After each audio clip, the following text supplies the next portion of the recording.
This is the Singer Talent. You don't need the talent to use it though. It has 21 stitches, including buttonhole stitches, and there's many decorative stitches on this machine, including cross stitch.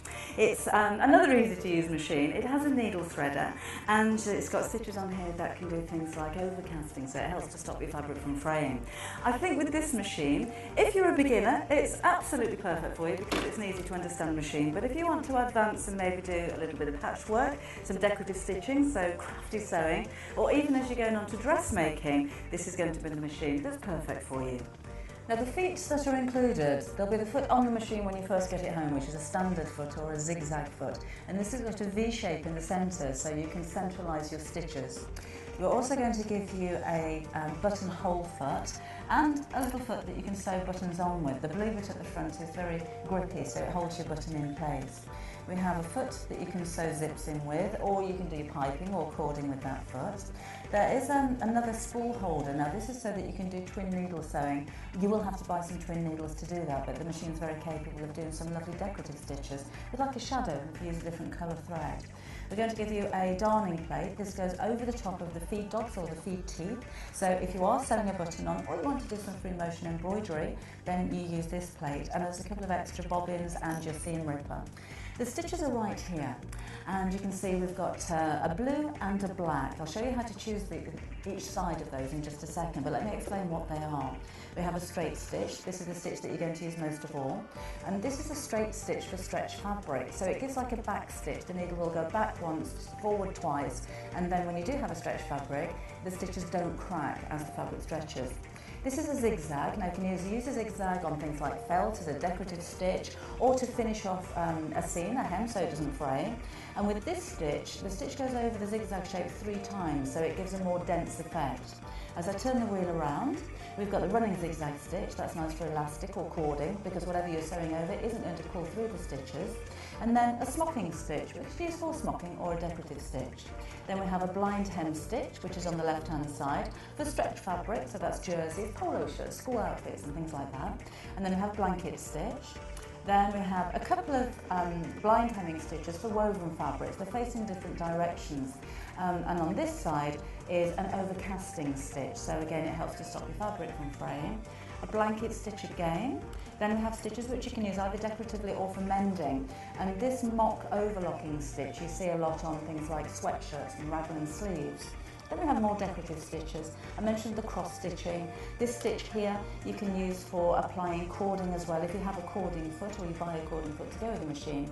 A couple more of the decorative stitches, and then you have your 4-step buttonholes. Now as you see the stitches on the front, there are 2 for each one of the dials. So as you come up to the next dial, you'll see S1. These are all of your stitch lengths, 1 through to 4. As you move the dial around to S1, then that takes the selection over to the blue side of the stitches. So whichever stitch that you've lined up with the dot on the top, if it's in blue, you need S1. If it's in the black, then you can choose the stitch length here. We also have a stitch width adjustment, which is on the top of the machine. I suggest that you get a piece of scrap fabric when you first get this home and play with the stitches. Have a look at what they're like, see how they transfer onto your fabric, and have a play with the width and the length and see what a difference it makes to the machine. The tension on most machines you probably won't need to touch at all.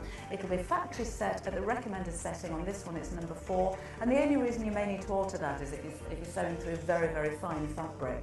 There's a reverse lever on the front of the machine so you can back tack, which means that when you first start sewing, do a couple of stitches backwards and it locks the stitches into place so they don't come undone. It has a needle threader. You have a top loading bobbin so you can see when your thread's running out, and there's an accessory compartment on the front which all your bits and bobs will be in, including spare needles. When you take this off, you've then got a free arm so you can sew tubular items. But on this machine I wanted to show you the overcasting stitch. So I'm going to leave the foot on the machine that it comes with, which is your standard foot. Place my fabric underneath, and there's a lever at the back which will take the foot down to hold the fabric in place. You'll notice there's a light under there as well. That's a daylight bulb, so it's nice and calm on the eyes. The stitch that I'm going to choose is the one that looks like zigzags with a line down both sides.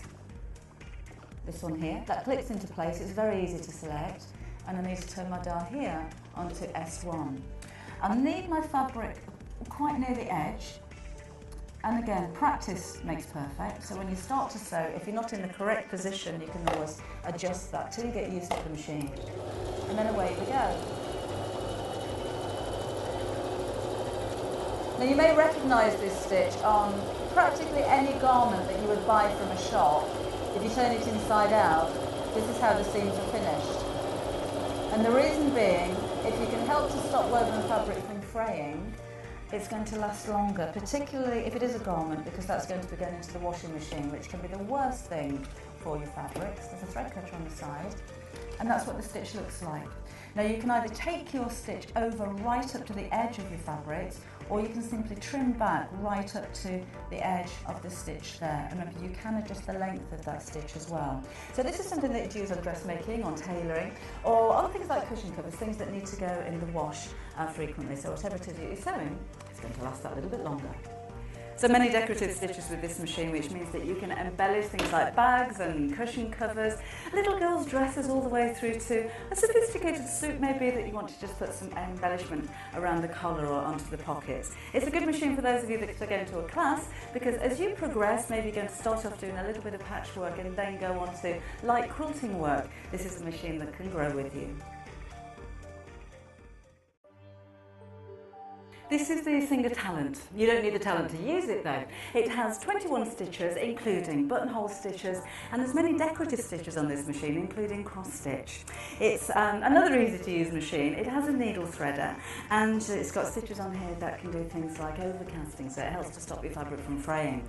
I think with this machine, if you're a beginner, it's absolutely perfect for you because it's an easy to understand machine. But if you want to advance and maybe do a little bit of patchwork, some decorative stitching, so crafty sewing, or even as you're going on to dressmaking, this is going to be the machine that's perfect for you. Now the feet that are included